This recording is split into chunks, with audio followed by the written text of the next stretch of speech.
and welcome back to Reading Club. So today I'm going to read you a new book. It's called Time Chronicles, Making a Bolt for It. Time Chronicles, Making a Bolt for It. Chapter 1. In the early hours of the morning, a section of the new railway line was finally completed. Now it had to be tested. Beneath the full moon, the bright metal of the track stretched into the distance. A steam engine hissed impatiently as it waited in clouds of twisting smoke.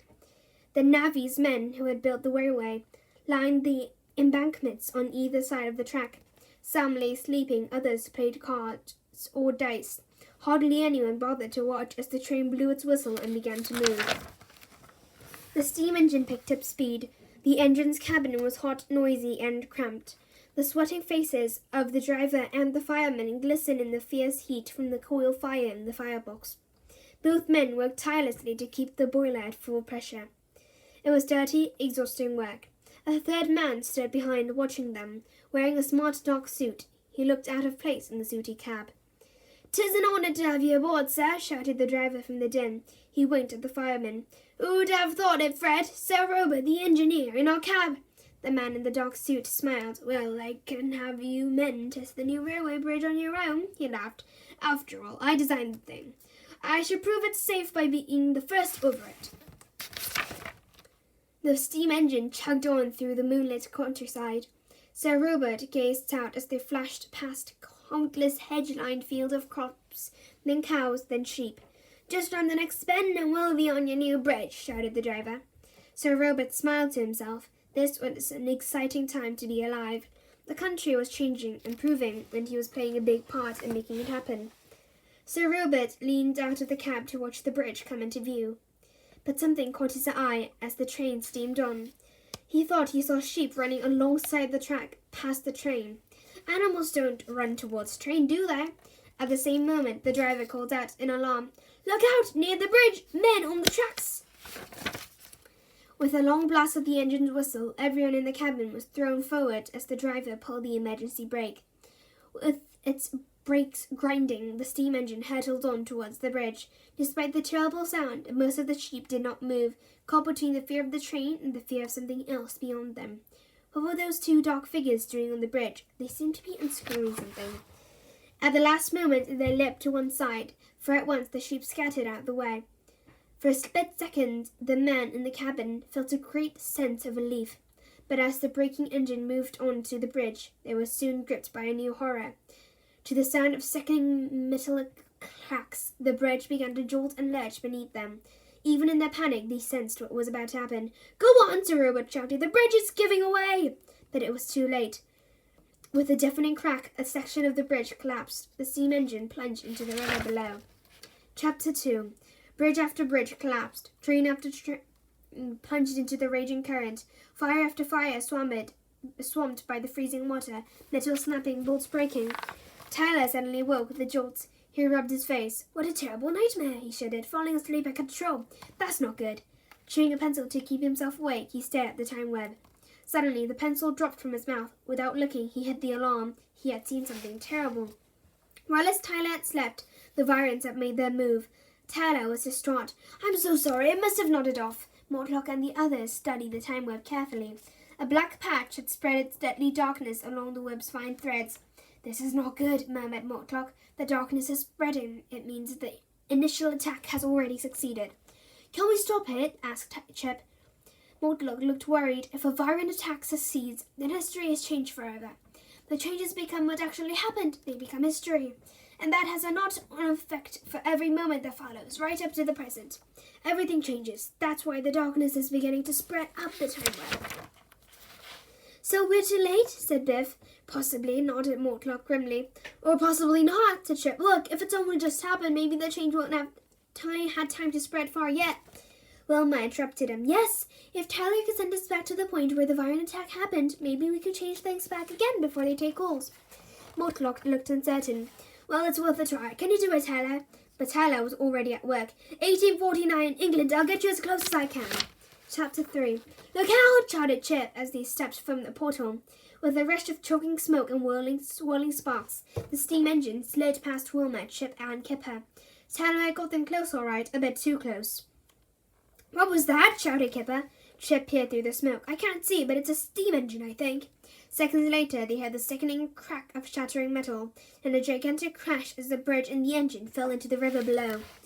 By the time Chip, Kipper, and Wilma got to the bridge, it was all over. It was strange to see the way the broken track hung over the edge of a huge gap where the section of the bridge used to be. Chip peered down at the river below. There may be men trapped down there, he shouted. We have to save them. Chip, wait! Wilma was holding a link.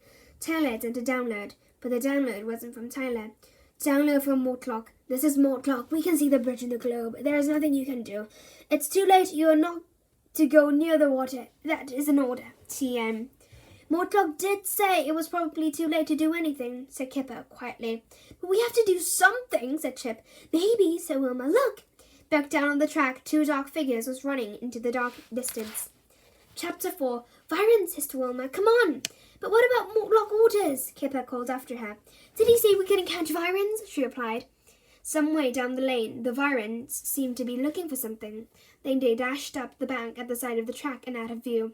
Unknown to the time runners, the Virens had just located the place where the Infector would appear. Like the Time Runner's portal, an Infector enabled the Virens to move through time. Once inside the Infector, the Virens' mission would be complete. The two Virens stood in the field, waiting for the Infector to appear. Any moment, we will be gone, sneered one of them. But our work will remain. Time will set as hard as stone. It will be impossible for the Time Runners to change it back. Our work here will become history, a history where mankind begins to lose faith in the Industrial Revolution. Progress turned backwards, a change for the worse. Following the Virens, Kipper, Chip, and Wilma were faced with a terrifying sight at the top of the bank. A black swirling star, the Infector, had punched a hole into the air above the two Virens. Instantly, the black star seemed to snatch trails of dark raw energy from one of the Virens. As his energy blended with the black stars, the Virens' human Ziggurat skies crumbled into dust. More out of fear than anything, Wilma launched a zap trap. Attached to the dark energy, it zipped straight towards the Infector. For a few seconds, the zap trap began to draw dark energy back out of the black star. It was as if the Infector and the zap trap was locked in a struggle over the Viren's energy. After a moment, the zap trap snapped shut and fell to the ground, trapping the Viren inside. Because the Infector had been disturbed, it instantly vanished. At this, the remaining Viren let out a piercing snore. Chip reached for his zap trap, but at once the Viren pulled something from his pocket and threw it. Whatever it was, it thumped heavily into Chip's chest, knocking him to the ground. The Viren turned and fled across the field towards a distant hedgerow. I'm okay, whispered Chip as he pulled himself up. What hit me? This, said Kipper. He was holding a large iron bolt. It was as big as his hand. Maybe it had something to do with what happened at the bridge, said Wilma. She looked at Chip, who was rubbing his chest. You need to catch your breath, Chip. Get Tanner to send the portal. She'll lock the bolt. Take the full zap trap back, too. What'll you do? Asked Chip. We'll go after the Viren, she said, picking up Chip's zap trap. You up for it, Kipper? You bet, he replied. Let's go. Chapter 5. The Viren crossed the field in seconds, while my Kipper saw him reach a dirt road beyond. Some wagons were waiting there for the day's work to begin. They were used to deliver parts of the railway. The Viren leapt onto one of the waiting wagons and drove the horse forward, fast along the dirt track. We mustn't lose sight of him, shouted Wilma. They set off after him in one of the other wagons. I can't see him any more, yelled Kipper. We have to go faster. I can't, snapped Wilma. The road is terrible. It was true. Wilma was doing her best, but the wagon was being thrown all over the place as the horse stumbled over the many rocks, nuts, and potholes. Along the next bend, they suddenly caught up with the Viren. He had driven the horse so fast that he had lost control. The wagon hit a large rock, and one of its wheels collapsed. The horse broke free. The wagon ended up in a ditch. The Viren lay still in the road. A metal bolt lay by his side. Now what? Asked Kipper nervously. Wilma took a step towards the Viren. Is he? Whispered Kipper. Suddenly, the Viren's eyes snapped open. His hands closed around the bolt. With the speed of a striking snake, he grabbed at Wilma. She leapt backwards. Kipper's zap trap spun in a comet of sparks towards the Viren, but the Viren was ready. He threw the bolt at the spinning zap trap. Instantly, the bolt shattered like glass as the broken zap trap fell to the ground. For a second, everyone stopped still in disbelief.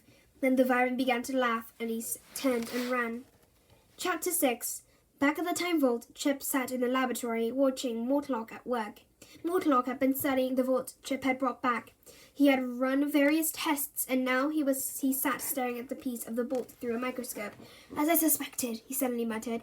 He looked up from the microscope and pressed the button to speak it to control. "Tyler, go to the library and find blueprints for all engineering designs around 1849. We need to see where bolts like these were used on bridges." "On to it," came Tyler's reply. "What is it?" asked Chip. Mortlock picked up the bolt. "This bolt is very weak, brittle. Something must have been added to the iron when the bolt was made. The metal is impure." He looked at Chip. "I think I have a plan, but we're going to have to work fast. The history of the Industrial Revolution may depend on it." Chapter 7. The Viren scrambled down a steep bank onto a path alongside a canal. Chip and Wilma quickly followed. A little way along, the canal ran into a dark, narrow tunnel cut into the side of the hill. Up the side of the hill, the path became a steep flight of steps. At the mouth of the tunnel, a coil barge was tied up. It was waiting to be taken through the tunnel. "We'll catch him at the steps!" shouted Kipper as they slid down the canal bank after him. But Kipper was wrong. The Viren didn't take the steps. Instead, he leapt onto the barge, scrambled across the coil, and dived into the canal at the mouth of the tunnel. "What now?" said Kipper. "The barge! Jump in!" Wilma quickly untied the ropes and pulled the barge out into the canal. The barge slowly drifted into the narrow, damp tunnel. The distant sound of the Viren in the water echoed through the darkness, fading with every moment that passed. "Hasn't this bridge got an engine or something?" asked Kipper. "I could walk faster than this." "An engine! Walk, of course!" said Wilma. "Kipper, get on your back, put your feet on the roof of the tunnel, and walk." It was hard, dirty rock. The tunnel seemed to go on forever, but despite all their efforts, they couldn't keep up. The sound of the Viren had disappeared some time before they saw light at the end of the tunnel. But when they finally emerged into the dawn of the new day, they were greeted with a sight that took their breath away. They had arrived right into the middle of a busy, smoky industrial town. Chapter 8. The blueprint design of Sir Robert's bridge was stretched out onto the table in the library. "If you look closely, you'll see that the bolt was used to attach the grinders to the upright testers," said Tyler. "So the bolts would have to be strong enough to take both the weight of the bridge and anything crossing it," said Chip. "Correct," said Mortlock, who had just come back from his workshop. "The bolt Chip brought back was not able to cope with the stress that it was put under."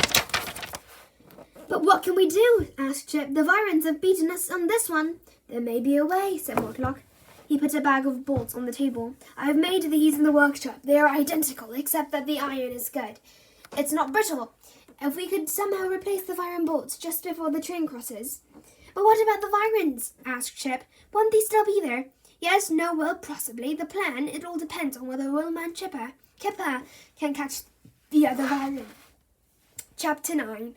"We'll never catch the Viren now," said Wilma. "He'll be miles away." They tied the coal barge alongside a number of others waiting to unload at a cotton mill. In actual fact, they were closer to the Viren than they thought. Much closer. 4 barges all along, the Viren had been hiding after his long swim. At the sound of their voices, he leapt from the barge, ran across the cobbled quayside and into the mill. "After him!" shouted Kipper. "He's gone up the stairs!" In the mill, an extraordinary sight greeted Wilma and Kipper as they entered in the vast machine room at the top of the stairs. The Viren had been caught. Pushing past the terrified mill workers, he had nearly made it to an open door at the other end of the room, but his arm had caught one of the cotton-spinning machines. Like a strange fly caught in a web, the more he struggled, the more he became entangled. Kipper shouted the first thing that came into his head. "Stop that man! He's a thief!" Not knowing what they were dealing with, a few of the workers stepped towards the snarling Viren. Immediately, he filled the air around him with a choking Viren darkness. "Smoke!" a worker screamed. "The machine's on fire!" In a panic, the workers ran towards Wilma and Kipper, pushing them back to the door. "Under the machines!" shouted Wilma. "Crawl! It's the only way we'll get to him!" It was a race. Beneath rows of dangerous machinery, Wilma and Kipper crawled towards the Viren as he struggled to free himself. But they were not even close when the Viren finally broke free. He laughed as he stepped towards the open door. Hanging above the door was a rope and pulley used to pull up bundles of raw cotton. He grabbed the rope and swung out, but by now there were no workers to get in the way. Kipper rolled out from under the machine, stood up, and launched his zap trap as hard as he could. Chapter 10. Tyler had sent Chip back again just before the train crash. In a field of shit, he waited. He could see the bridge. He had a bag full of replacement bolts Mortlock had made. Chip understood that bit of Mortlock's plan, but as for the rest of it, Mortlock had told them to take a zap trap with the Viren he had caught still in it, and what Chip really couldn't get his head around was that he knew the very same Viren was, at that moment, also down on the bridge, carrying out his deadly work. What a small Mortlock plan would only work if both Virens were captured and brought back to where Chip was. That depended on Wilma and Kipper. The sound of a train's whistle broke the silence. Chip spoke to Tyler. "We've heard nothing yet," came Tyler's reply, "but I'll deliver the portal so they come straight at you from where they are." Chip could now hear the distant sound of the train chugging down the track. He had to do something, but what?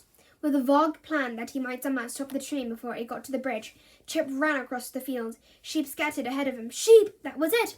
Chip desperately stumbled about, trying to drive as many sheep onto the track as possible. The sound of the train grew louder. The sheep would slow the train down, but not for long, and they wouldn't stop the Virens. Then, to his relief, a familiar glowing door appeared between him and the bridge. Moments later, Chip, Wilma, and Kipper were racing towards the bridge, clutching both zap traps. "Do exactly as I do!" Chip shouted as they ran. At the sight of the Virens, Chip and then Kipper pressed the release buttons on their zap traps before dropping them on the ground. Instantly, the energy from both freed Virens hissed from the open zap traps. The Virens on the bridge had barely a moment to scream. Their dark energy was sucked from their human disguise, smashing into their energy released from the zap traps. For a moment, nature itself seemed to shrink in terrible pain as the energy collided together. Now Chip understood the rest of Mortlock's plan. It was not possible for two versions of the same thing to exist in the same moment.